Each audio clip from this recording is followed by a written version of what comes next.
Hi, I'm now in Riga in Latvia. One of the central markets here in Riga, which are built in a whole series of these old German aircraft hangars. Each hangar now has a separate theme for the market, so let's go in and have a look. The first one is clearly meat. This is not a central market, like you get in some places that should really be renamed tourist trap. This is actually a genuine bedding market.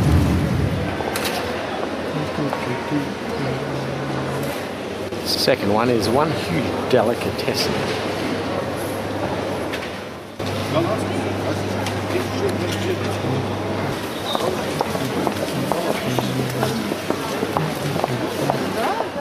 Third one is full of nuts and dried fruits and things like that. I don't know what it was like during Soviet time, but there's no food shortage here now, I tell you that. If I were living in Riga, this is the place I'd come to do my shopping.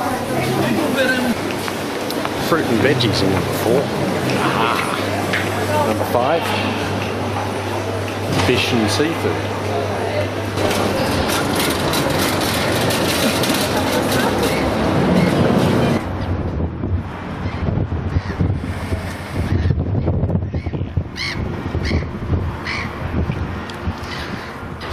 You know, it's a bit like Estonia next door, but Latvia has got its own mixes of Swedish, German, Russian influences. Like these buildings behind me were built by the Russian traders in the late 1800s and early 1900s, and this part of Riga became known as the Russian Quarter. Of course, they were ruled by the Russians when the Tsar invaded. They were ruled by the Germans when Hitler invaded. And one of the things the Germans left behind are these aircraft hangars that are now the central market.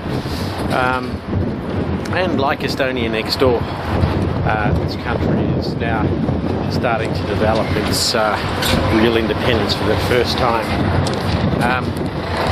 Longest period of unbroken independence too. But there is a difference between Latvia and Estonia. Whilst clearly Latvia is coming out of the Soviet days pretty well, you know, relatively new cars on the streets and very few beggars and all of that sort of stuff.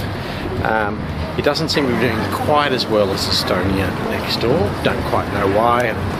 No companies like Skype or perception of it developing an IT specialisation like Estonia is next door.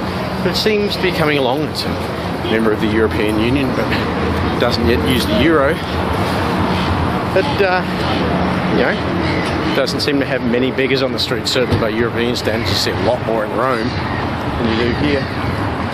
So I think on balance, both Latvia and Estonia are coming out of Soviet times pretty well. Another thing about Riga is it's got World Heritage status, not because of some medieval old European walled town, but because it's known as the best example of Art Nouveau urban architecture. So it has World Heritage protection for being Art Nouveau.